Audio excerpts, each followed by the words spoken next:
पति ब्रह्मचारी।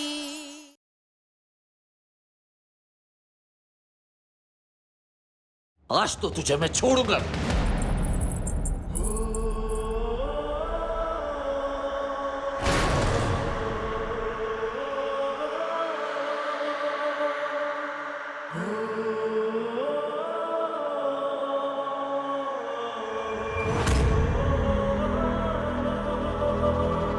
मैं सबको सच सच बता रहा हूँ। मैंने ही केकड़े भिजवाए थे स्टॉल पे। सूरज की बदनामी हो और उसका स्टॉल बंद हो जाए।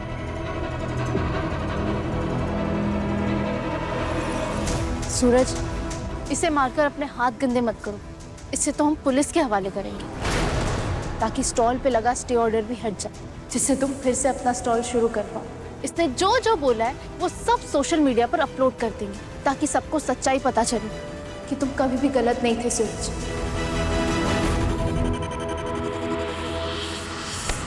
क्या मिला तुझे ये सब करके? क्यों किया तूने ये सब? बता बता। असल में मुझे एक औरत का फोन आया था। उसी औरत ने मुझे भड़काया। उसी ने कहा कि अगर तुम सूरज के स्टॉल पे ये केकड़े रखवा दोगे तो उसका स्टॉल हमेशा के लिए बंद हो जाएगा और तुम्हारा धंधा जोरों पे चलेगा। मैं भी लालच में आके ऐसा कर बैठा। मुझसे गलती हो गई, मुझे माफ कर दो। औरत का फोन आया था? कौन औरत? क्या उसी औरत ने तुम्हें पाव भाजी में तीखी लाल मिर्च मिलाने के लिए कहा था? नहीं नहीं, मुझे इसकी कोई जानकारी नहीं है, लेकिन केकड़ा रखने वाला आइडिया उसी का था। मुझे माफ कर दो सूरज, मुझसे गलती हो गई। मैं दोबारा कभी ऐसा कुछ नहीं करूंगा। मुझे पुलिस में मत दो। गगन, अगर मन से पाव भाजी बनाएगा ना तो ग्राहकों की कमी नहीं है। और वैसे भी तेरा ये पाव भाजी का स्टॉल पुछता ही नहीं है। किसी नए स्टॉल के आने जाने से तुझे कोई फर्क नहीं पड़ना चाहिए, समझा? क्योंकि तेरे बाप दादा ने इतनी मेहनत से नाम जो कमाया है। ईशा भाभी, मैं निकलता हूँ।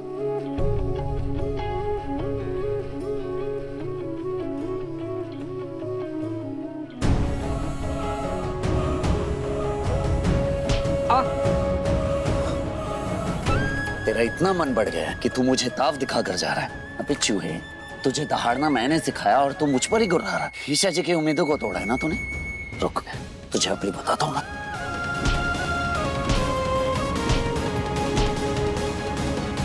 मुझ पे क्यों समय बर्बाद कर रहे हो आप? जाओ जाके अपना काम करो। वैसे भी मैं कोई काम करूंगा तो नुकसान होगा ना।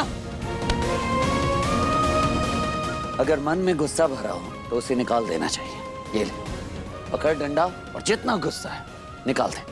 मैं यहीं खड़ा हूं। ये पकड़ पकड़ पकड़, मार, चल।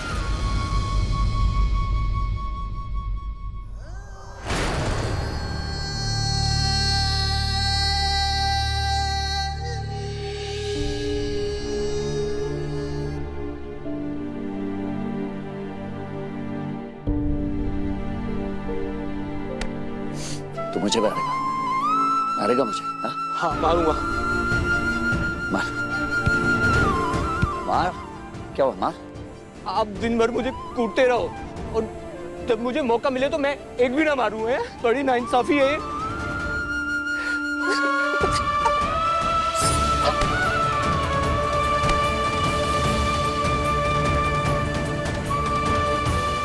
भैया, भाभी को भी थैंक यू बोल दीजिए क्योंकि उन्होंने सारी सच्चाई का पता लगाया है। आपकी तरह गुस्से वाली नहीं है वो, दिमाग वाली है।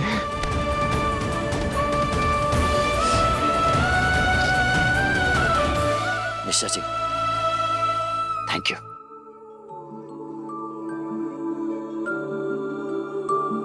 बंटी, तुमने ही सूरज को बोला ना थैंक यू बोलने? नहीं नहीं नहीं नहीं नहीं भाभी भाभी, मैंने कुछ नहीं बोला। मैंने कुछ नहीं बोला। उन्होंने अपने आप ही दिल से बोला है। सच। हाँ ईशा जी, दिल से थैंक यू।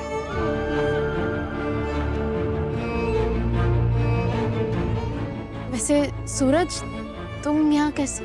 हाँ, बिंदिया को उसके जानने वाले ने बताया कि ये सब गगन ने किया है और उसने मुझे ये भी कहा कि जाके सबक सिखाओ ताकि ये अगली बार किसी के साथ ऐसा ना कर सके। इसलिए मैं। क्या ये सब बिंदिया ने तुमसे कहा? अगर बिंदिया को गगन के बारे में पता चल गया था तो उसने मुझे क्यों नहीं बताया? सूरज को क्यों बताया? जबकि उसे पता है सूरज अपना गुस्सा कंट्रोल नहीं कर पाता, फिर भी उसे कहा जाओ गगन को सबक सिखाओ। क्यों? क्या हुआ ईशा जी? कोई बात है क्या? कुछ नहीं। अब तक तो गगन को धरती पर पड़ा होना चाहिए था। ये सूरज ने इसे मारा क्यों नहीं? और क्या बातें कर रहे हैं ये लोग? बोलिए क्या चाहिए आपको? आप भैया गोभी दे दीजिए। गोभी। ये क्या हो रहा है? यहाँ तो गंगा ही उल्टी बह रही है। एक दूसरे के साथ भरत मिलाप कर रहे हैं, हंसी खुशी बातें कर रहे हैं। गोभी कितनी करूं मैडम? अरे गोभी नहीं चाहिए, टमाटर चाहिए। एक बारी में आपको बात समझ में नहीं आती क्या? ये होते हैं टमाटर। टमाटर चाहिए, टमाटर। ओ मैडम, शर्म नहीं आती आपको? हाँ? ए पागल लड़की, सारा नुकसान कर दिया मेरा। ये क्या बदतमीजी आपकी? काका क्या हुआ? आपकी उम्र की एक लड़की आई थी, एक सब्जी नहीं खरीदी और उसका सारा ध्यान उधर लगा हुआ था। पता नहीं उधर क्या देख रही थी। एक नंबर की पागल लड़की थी।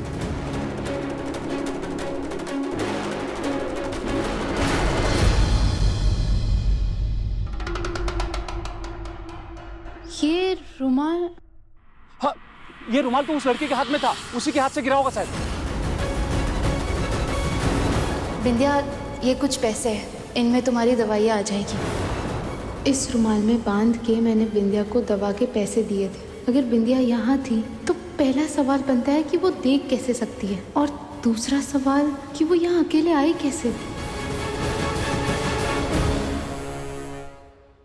बंटी अच्छे से याद करके बताओ, उस वक्त पाव भाजी में जब तीखी लाल मिर्च डली थी तब स्टॉल पे कौन कौन मौजूद था? मुझे अच्छे से याद है भाभी, स्टॉल पर मैं और बिंदिया थे बस, और कोई नहीं था। क्यों ईशा जी, आप ऐसे क्यों पूछ रही? कोई बात है क्या? नहीं कुछ नहीं। आपको पक्का कोई मिसअंडरस्टैंडिंग हुई है। मैडम, कोई मिसअंडरस्टैंडिंग नहीं हुई है। हमारे पास कंप्लेंट के साथ सबूत भी आया है। सर, मैं आपके सामने हाथ जोड़ती हूँ, ऐसा मत कीजिए प्लीज।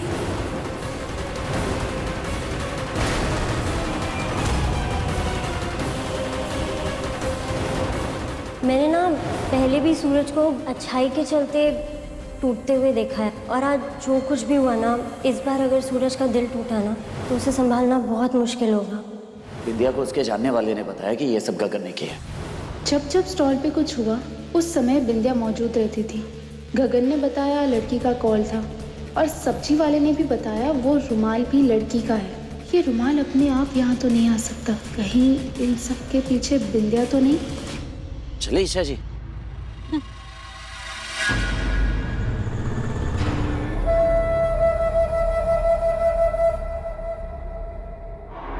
तुम्हें पता है सूरज, मैं तो सच सवर के क्यों रहती हूँ?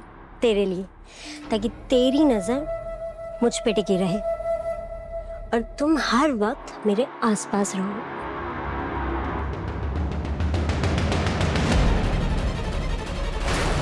बस इतनी सी तो चाहत है मेरी।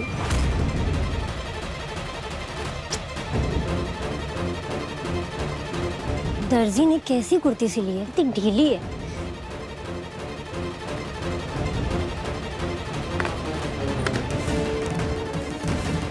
जिसे आंखों से दिखाई ना देता हो वो परफेक्ट हेयर, मेकअप और कपड़े कैसे सेट कर सकता है?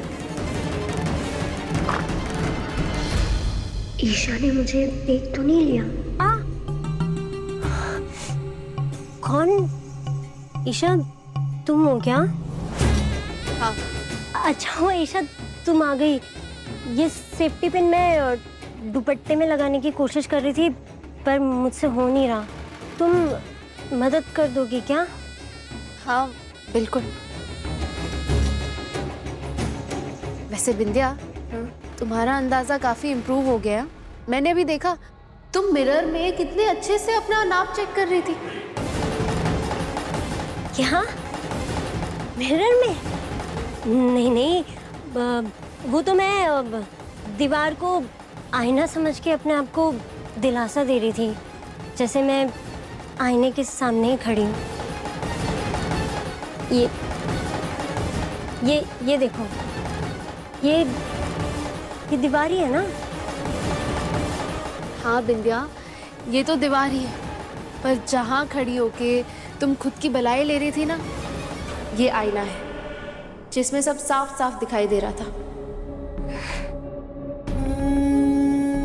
साफ साफ तो तुम्हें दिखाई देता होगा ईशा, पर मैं तो तुम्हारे जितनी लकी नहीं हूं ना।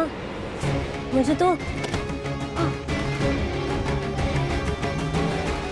तो दीवार को ही आईना समझ के ये खुशफहमी दूर करनी पड़ती है, और तुम नहीं जानती आईना ना देख पाने की बेबसी क्या होती है। इसीलिए मैं दीवार को ही आईना समझ के ना खुद की बलाई ले लेती हूँ।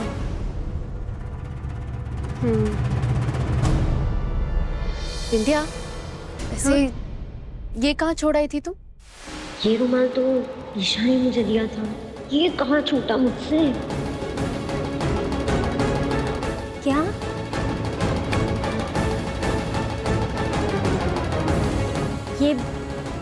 ये रुमाल है क्या? हाँ बिंदिया, ये वही रुमाल है जो मैंने तुम्हें दिया था। ओह हाँ, रुमाल।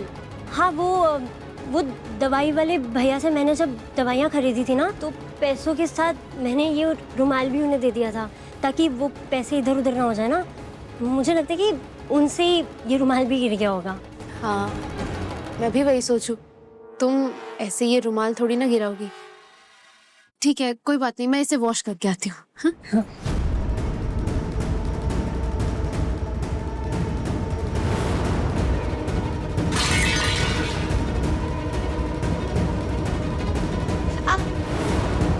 भाभी, आपने ये दवाई दी थी ना? हाँ भाभी, ये एक्सपायर्ड है। सूरज के साथ जाऊंगी तो उसके किसी काम तो आऊंगी, और आप लोगों पर जो बोझ बनने का जो एहसास है वो भी मुझे थोड़ा कम हो जाएगा। सूरज, मुझे नहीं लगता कि अब कोई नए ग्राहक आने वाले हैं। पूरे 2000 रुपए की चपत लगेगी अगर ये सब्जियां फेंकनी पड़ गई तो। डॉक्टर साहब ने मेरे अंधेपन का फायदा उठाकर मुझे छूने की कोशिश। सारी कड़ियां जोड़ने के बाद साफ साफ पता लग रहा है कि ये सब बिंदिया का नाटक था। बिंदिया, मैं तुम्हारी हर गलती माफ कर सकती हूँ, पर मेरा पति सूरज जो सही रास्ते पे बढ़ रहा था, उसके रास्ते में पत्थर बन गई। तो उसका स्टॉल बंद करवाया, उसे भड़काया, उसे गुंडागर्दी के रास्ते पे फिर से ले जाने की कोशिश की, और इसलिए मैं तुम्हें कभी माफ नहीं करूंगी बिंदिया।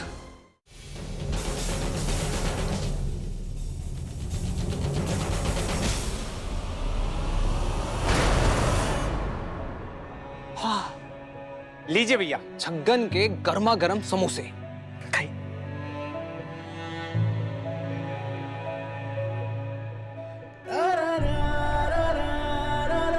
आप भी खाइए ना भैया, कब से मुझे खिला रही है।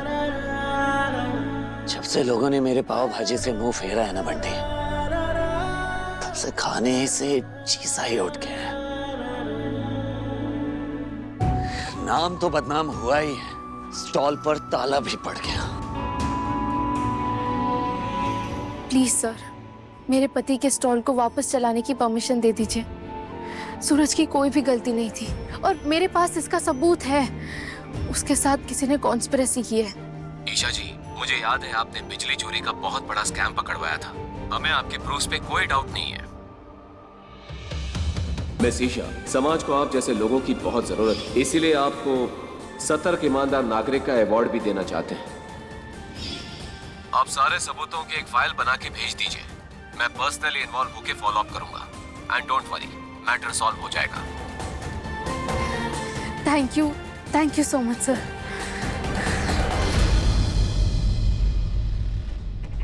मेरे सूरज का स्टॉल फिर से खुलेगा, लेकिन बिंदिया, तुम जरा सावधान रहना। दोस्ती की आड़ में तुमने अपने ही दोस्त का बुरा चाहा, इसकी सजा तो तुम्हें जरूर मिलेगी।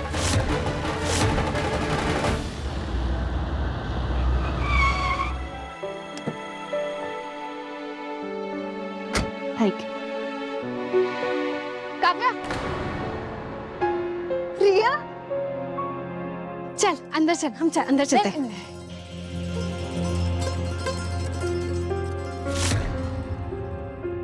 इतनी महंगी कार से तुझे उतरता देख बहुत अच्छा लगा।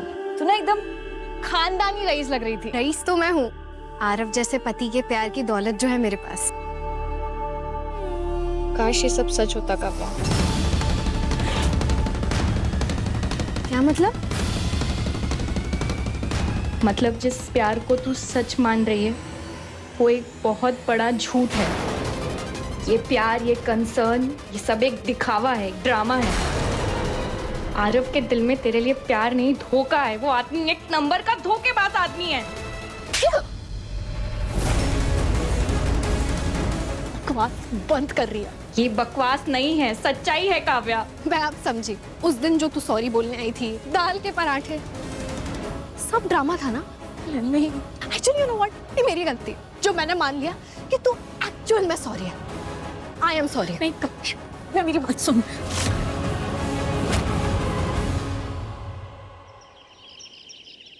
इन अखरोट और बादाम के लड्डुओं में बड़ी ताकत होती है। बाकी बिहारी की कृपा से तेरी भी आंखों की रोशनी लौट आएगी अगर तू रोज एक लड्डू खाएगी तो। हाँ, पता है गांव में मेरी एक सहेली है सीता, उसकी सास ने बताया था कि ये लड्डू आंखों के इलाज में रामबाण का काम करते हैं।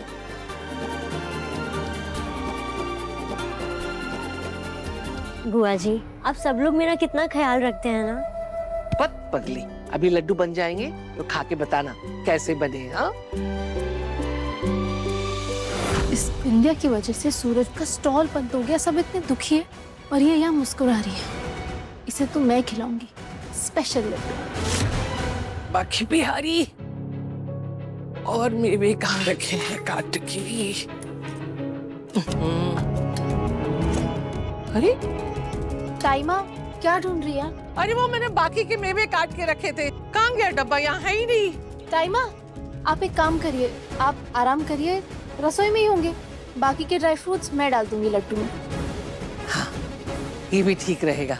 तब तक मैं यहीं मिला लेती हूँ। क्या हुआ? इतनी बार समझाया लेकिन भूल जाती है। अरे पेट से है, संभल के चला कर। लेकिन नहीं, चूहिया के जैसे फुदक फुदक के चलेगी। बोल क्या हुआ? अब मम्मी जी, पहले तो सारी मम्मी जी, बाहर में चूड़ी वाला आया, रंग बिरंगे सुंदर सुंदर चूड़ियां दिखी ना, मेरी तो आंखें चुन जा गई। चले ना मम्मी जी, चूड़ियां ले लेते हैं। देखिए ये वाली तो पुरानी हो गई, देखिए ना। चल ले ले। ए बिंदिया, तू भी चल, तू भी पहन ले चूड़ियां आराम से। हाँ, अच्छा अच्छा। आज मैं सूरज के नाम की चूड़ियां पहनूंगी।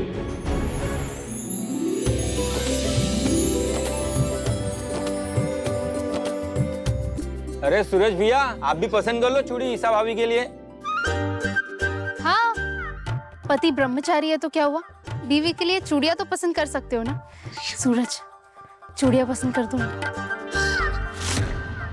मैं चाहती हूँ बिंदिया कुछ करे ताकि मुझे पूरा यकीन हो जाए कि वो अंधी नहीं है। चाची, तो बताओ कौन सी चूड़ियां पहनोगे मुझे? चाची, इनमें से जो भी पसंद है आप पहन लीजिए। वैसे भी मुझे ये पसंद करना नहीं आता। सूरज, पसंद करोगी तभी तो आएगा। आज मैं अपने पति की पसंद की हुई चूड़ियां पहनूंगी। एक सेकेंड।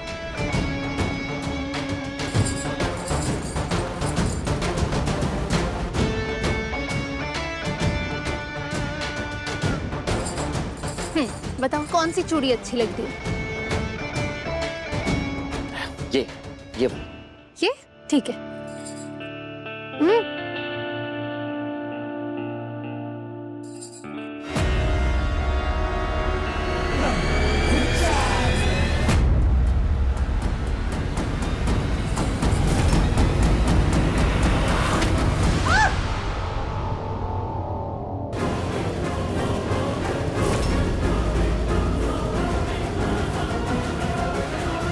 क्या हुआ बिंदिया, आजकल तुम कुछ ज्यादा ही फिसल नहीं रही? नहीं, वो मेरा गलती से पाँव मुड़ गया था। कोई बात नहीं, यहाँ आराम से।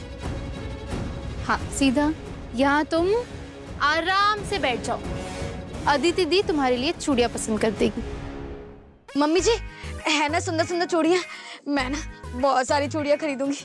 तो ले ना, किसने मना किया है? अदिति, तू भी ले ले। चूड़ियां तो सुहागन की पहचान होती हैं, इसलिए सब लोग पहनो। सूरज, चूड़ियां पहनो।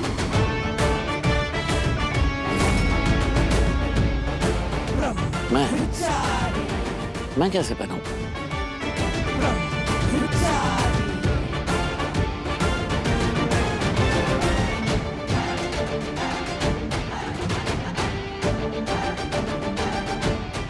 जय बजरंगबली।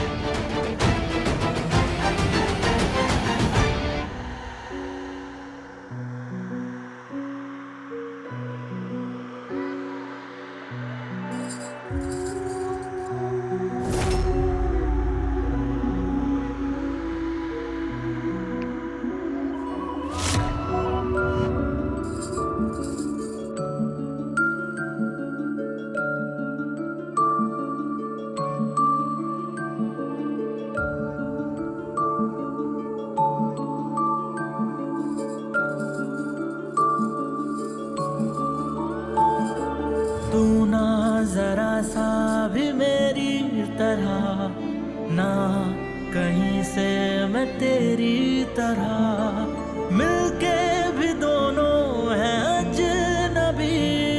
कैसी है ये दास्तां, ये दास्तां।